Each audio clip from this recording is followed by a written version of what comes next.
This might sound funny to some of you, but we need to talk about Kanye West. Why? Because even though he's clearly very mentally ill, even though he's clearly extremely deranged, nonetheless, we need to talk about this because he's a person with a platform of 37 million followers just on Twitter. He has other followers elsewhere. We need to talk about his extraordinarily hateful anti-Semitic rant and, frankly, anti-civilization rant. And we need to talk about the consequences because Kanye West is able to do the talking that he's doing. Number one, because the fact that Twitter has become a, quote, free speech absolutist platform.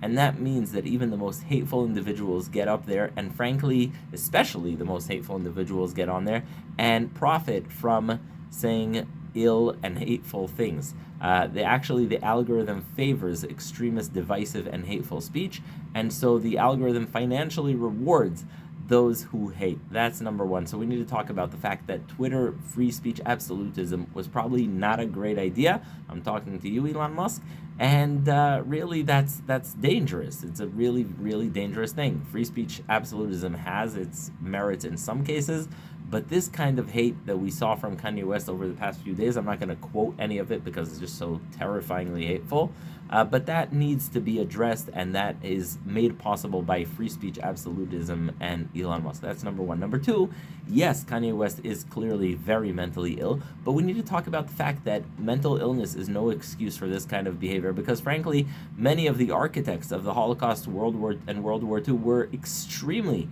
mentally deranged, mentally ill individuals. I strongly recommend the book Blitzed, speaking about Germany's chancellor's severe drug addictions.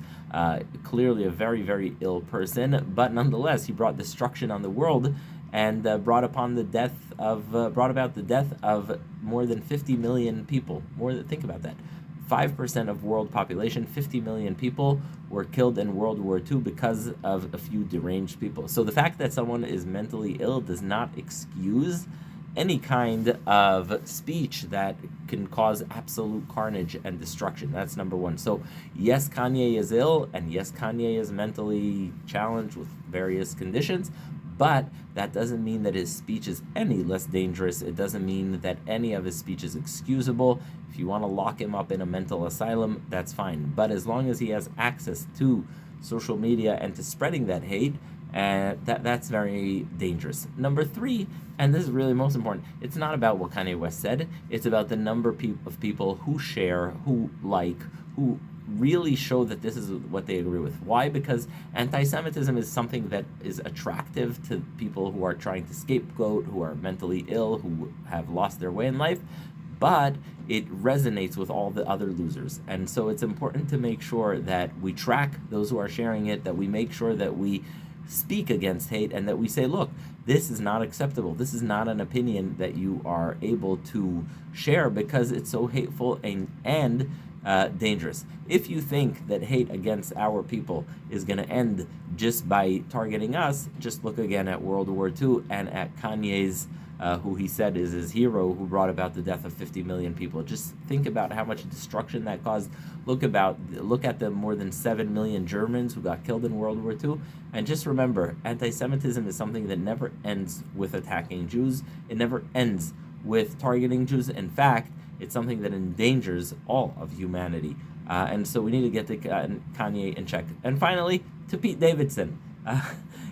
Pete Davidson didn't do anything wrongs per se, but it's just an example of how anti-Semites blame all their faults on a Jew, and Kanye was angry that his ex or wife or whatever it is was with Pete Davidson, and Pete Davidson is half Jewish, so he blames it all on us. It just comes to show you how ridiculous anti-Semites are and how they'll just find any excuse to come at us.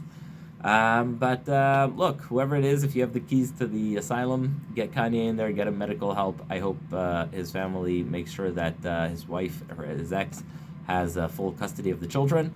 And God save us from people like him, and God save us from people who allow such hate spread on social media platforms.